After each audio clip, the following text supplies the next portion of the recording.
Kellyanne Conway, who served as campaign manager for former President Donald Trump, and her husband, attorney George Conway, announced they would divorce in a social media statement released over the weekend.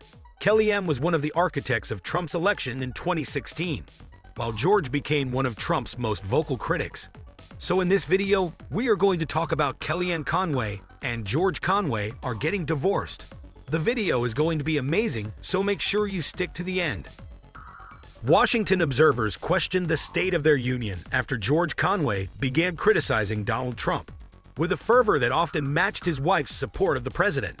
While Kellyanne Conway defended Trump at every turn, her husband wrote tweets and articles and appeared on news shows to condemn his actions. He helped found the Lincoln Project, which sought Trump's defeat in 2020. "We are in the final stages of an amicable divorce," the couple wrote in the statement. "We married more than 2 decades ago, cherished the many happy years, and 4 gorgeous. We've shared, and above all else, our 4 incredible children, who remain the heartbeat of our family and our top priority. Kindly respect our privacy," the statement said. "We appreciate the many family members, friends, and colleagues who know us, care for us, and support us. We remain united as parents to provide love, joy, comfort, and protection to our beautiful children." Their love story began after George spotted DC pollster Kellyanne Fitzpatrick on the cover of a magazine in the late 1990s and called his friend Ann Coulter to introduce them. After Coulter made the introduction, Kellyanne and George began spending time together in the Hamptons and at baseball games. Kellyanne once said, "I find that his near-constant presence doesn't annoy me." The two were married in 2001 at the Cathedral Basilica of Saints Peter and Paul in Philadelphia. It was reportedly a decadent affair. The cake was so big it had to be cut into pieces so it could fit in the door. "It was the biggest, fanciest wedding I've ever been to in my entire life," a guest recalled to the Post. "All 7 of the members of the right-wing conspiracy were there. The rest were just Republicans." That guest was referring to George's rumored role in fanning the flames of former President Bill Clinton's impeachment, which former First Lady Hillary Clinton once called a vast right-wing conspiracy. The newlyweds moved into an apartment at Trump World Tower in Manhattan. It was here where Kellyanne and George met Trump. George argued against taking Trump's name off the building, and the then real estate developer called to thank George for what he did, offering him a spot on the condo board. Before we move on, support us by hitting subscribe and the bell icon to get notified when we post new videos. Now let's get back to our topic. George declined the offer, but Kellyanne volunteered for the position. "My laziness led her to meet Donald Trump," George told the Post. But George later said he regrets introducing Kellyanne to Trump. "Knowing what I know now, I would have said no, and never mentioned it when I got home," George told the Post in August 2018. The years that followed living in Alpine, New Jersey, were quieter. Kellyanne and George raised their 4 children, a set of twins named George, Ivy, and Claudia, Charlotte, and Vanessa. The couple's relationship frequently made headlines during Kellyanne's time in the White House, when her husband routinely blasted Trump publicly even as she talked him up. In her 2022 memoir, Kellyanne herself hinted at some friction in the marriage due to their politics, noting that Ivanka Trump had once even suggested couples therapy.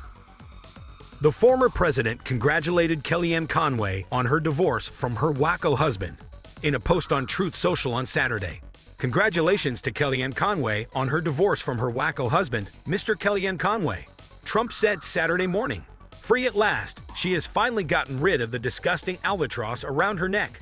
She is a great person and will now be free to lead the kind of life that she deserves, and it will be a great life without the extremely unattractive loser by her side," Trump continued. George Conway hit back at Trump with a reference to the former president's ongoing legal battle with writer E. Jean Carroll. Carroll accused Trump of raping her in the mid-1990s. "Looking forward to seeing you in New York at E. Jean's trial next month," Conway said on Truth Social. Hugs and kisses. George Conway's critical posts on Twitter seemed to particularly get under Trump's skin. When Trump was president and his tweets still dictated news cycles, their testy exchanges helped elevate the Conway drama in a White House that often revolved around personalities and personal disputes. Trump once logged on to Twitter to refer to George Conway as his stone-cold loser and husband from hell. and railed against him as someone who was very jealous of his wife's success. George Conway has long dismissed the idea that he somehow capitalized off his wife's reputation and has said that in the course of a long marriage, it is hard to separate out which partner is responsible for the other's fortune or fame. He has told friends that he felt he had no option but to put everything on the line to fight Trump, motivated at least in part by a sense of guilt by association. The way we structured our lives before the campaign, it enabled her to build her business so she could become the campaign manager. George Conway, who was previously a partner at the law firm Wachtell, Lipton, Rosen and Katz, said in an interview in 2019, "I helped in ways that enabled her to go off and be the campaign manager and go off to the White House in the spring of 2017. Kellyanne Conway went viral on TikTok after she posted about her liberal political views and the family's problems. In 2020, both Kellyanne and George stepped back from their public political commitments, citing a desire to focus on their family. Both parents resigned from their positions to spend time with the family in the wake of the odd online activity. Claudia has since said that she stepped back from the media after her viral experience because of the way that my words were being misconstrued. She also said that she and Kellyanne started going to therapy together, and, according to the site, Claudia says those sessions helped them understand and make peace with each other. I know it's not really anyone's business, but I kind of made it everyone's business. Not intentionally, she said. I was seeking help earlier this year, last year, because I was in a state where I didn't know what to do. I know a lot of people are confused about my situation, but I am happy and I'm safe, and my relationship with my mom is actually really good right now. She's getting the guidance she needs. I got the guidance I needed. We got the guidance we needed together.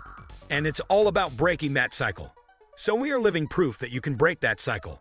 Telling Bustle in December that she and her mother had been going to therapy sessions together, Kellyanne Conway said, "I'm not going to talk about my mom's trauma because it's her story, not mine. But when you have trauma that you have held on to for, let's say, 40 years of your life, and you have children, it is so hard to not pass that down to them. My mother helped me through it. She helped me clear it from the internet, so I wholeheartedly don't think she posted it," said Kellyanne Conway, who shared the belief that her mother's phone was hacked. But it was extremely traumatic. The younger Conway added that she now has all the respect in the world for her mother for dealing with her past with her in therapy, adding, "Being so young, it's really hard to understand why someone is treating you the way they are, especially when they're your mother and you look up to them so much. I've learned so much about her."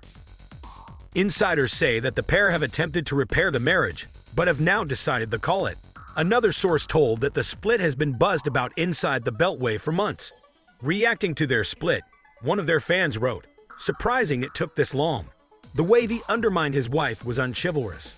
Off to hate Trump, fine with that, but his wife deserved a husband who'd keep his mouth shut on that specific topic." Another fan commented, "They'll both be happier." Well, maybe not him.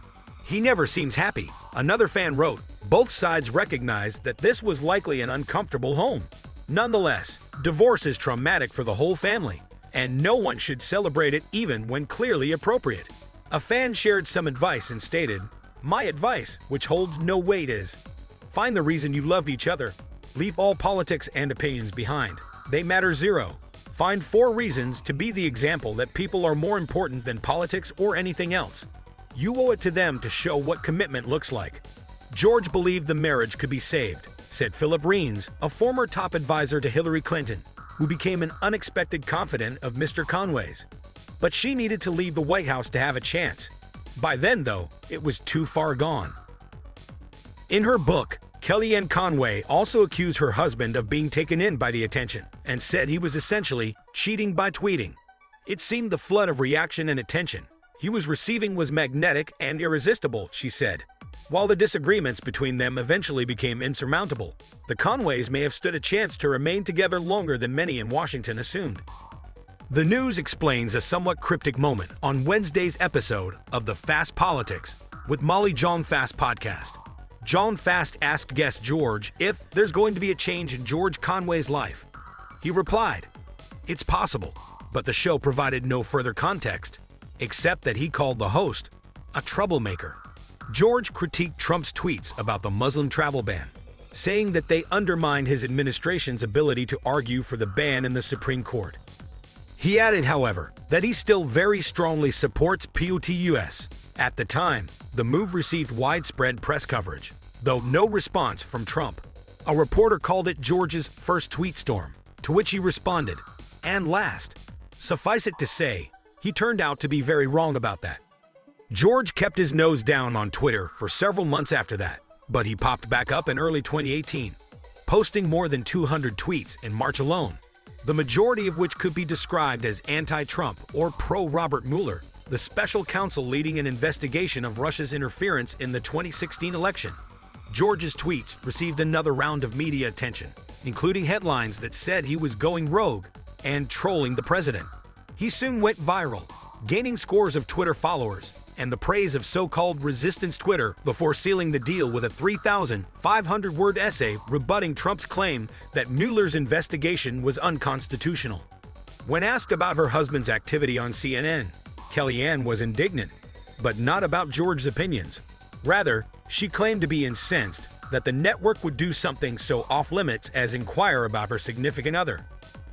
Some wonder if there was something strategic about the couple's apparent divide, if it might really be an effort to maintain good ties with both the MAGA and moderate wings of the party. Looking back, it seems pretty clear now that that wasn't the case. Their stances were very real, and they were in fact affecting their relationship. In March 2019, George continued his rogue tweeting, going so far as to post a cover of the Diagnostic and Statistical Manual of Mental Disorders and its definition of narcissistic personality disorder after Trump went on a particularly batty Twitter spiral that included attacks on both the late Senator John McCain and Saturday Night Live. This led to Trump firing back and calling George a total loser. In April 2022, Trump issued a statement through his Save America PAC that referenced a video of Conway and commented that he's mentally ill, a very sick man. I don't know what Kellyanne did to him, but it must have been really bad. She has totally destroyed this guy. His mind is completely shot. In October, George Conway said he believed that Trump could be convicted of multiple crimes arising from an investigation of his handling of classified documents and probes into the events of January 6, 2021. In all likelihood, he will be convicted of multiple felonies. I don't know if there's ever going to be a perp walk, but I don't think it's a fantasy either, Conway told Salon. This all goes so much to the core of Trump's identity that he will try to tear the country apart before he settles one of these criminal cases, he said. After the January 6 riot when Trump's supporters stormed the Capitol, and during Trump's second impeachment inquiry over the insurrection, George escalated his harsh criticism of the outgoing president, penning several op-eds calling for Trump to face legal consequences. As Business Insider has chronicled, Kellyanne attended a state dinner sans George later that year. He stuck with his crusade, publishing an op-ed in support of one of the women who accused Trump of rape and an 11,000-word article in The Atlantic with the title Unfit for Office. You can guess who it was about. The relationship hit a new tense milestone, per Insider, that December when George went from derisively quote-tweeting Trump to derisively quote-tweeting his own wife with a taunt about Trump's dealings with Ukraine. In November 2018, Conway organized a group called Checks and Balances. The group was composed of more than a dozen members of the Conservative Libertarian Federalist Society, which had been instrumental in selecting candidates for the Trump administration to appoint to federal courts. The New York Times reported that the group was urging their fellow conservatives to speak up about what they say are the Trump administration's betrayals of bedrock legal norms. Following the first impeachment of Donald Trump, Conway opined in the Washington Post that if the relevant witnesses are not allowed to testify during the Senate Trump impeachment trial, Trump's defenders will be negatively affected by the very evidence they sought to suppress. Regardless of the midterm election, Trump remains the Republican frontrunner with 46% of over 4,400 potential Republican primary voters picking him in a recent Morning Consult poll over potential rivals like Gov. Trump, scooped up about 68% of the votes cast in Sumter County in 2020, while DeSantis got about 73% in 2021. Conway even talked about the time she accompanied Trump on his 2019 visit and joked about rushing to get back to the stage when he unexpectedly called her name. She owns a policy company, and she's got a good record of that and a good finger on what people want, said Tommy Jameson, club president and Village of Bonita resident. That was her advantage when she was with Trump in 2016. She knew what Trump had to do. Despite all the speculation about 2024, Trump, thus far, is the only Republican politician to announce his bid. The House Select Committee investigating January 6, 2021, insurrection asked Kellyanne Conway about her conversations with Trump after his election loss in an interview that lasted roughly 5 hours on Monday. Two sources familiar with the committee's work told CNN. When asked if Trump ever admitted to her that he knew the 2020 presidential election was not stolen, Conway told reporters, "I won't reveal those conversations. I think if they want to know that from him, they should depose him." When pressed by reporters that the committee has subpoenaed Trump for documents and testimony, Conway said, "They asked him so late though. I think the committee's almost wrapped up." In response to a question about what conversations she had with Trump or those in his orbit on January 6, Conway told reporters, "I won't talk about that because I may have talked about that here," referring to her interview. After the interview, Conway told reporters that she did not invoke her right against self-incrimination under the Fifth Amendment. Conway also said she has not heard from the Justice Department. Asked when she last spoke with Trump, Conway said, "Last week he called me." She also told reporters that she had not told Trump that she was meeting with the committee. After Kellyanne shared a video of Joe Biden, writing, "We need Ukraine's help to defeat this guy," George responded, "Your boss apparently thought so." She told CNN, "George owes no allegiance to a political party or a presidential candidate, but his vows to me, I feel, were broken." They were presumably still married when it came out, and at the time, it looked like they might just stay in their externally bizarre arrangement forever. When asked about the state of her marriage by POPL in May 2022, Conway said she worried about their future lives together as a result of her political career.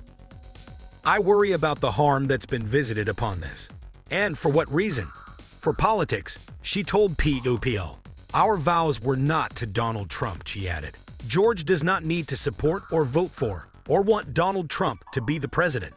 That is never the case. Let me make that explicitly clear. Relationships," she added, "are always more important than any job or any presidency or any position or any profit, if you will. It doesn't even come close. And if you have your priorities set, the rest somehow succeeds. Not always smoothly, not always swiftly, but eventually." So that's it. Please like, share, and comment your thoughts below if you like this video. Remember to subscribe to see our next video. Stay safe, and we will be back soon with another video.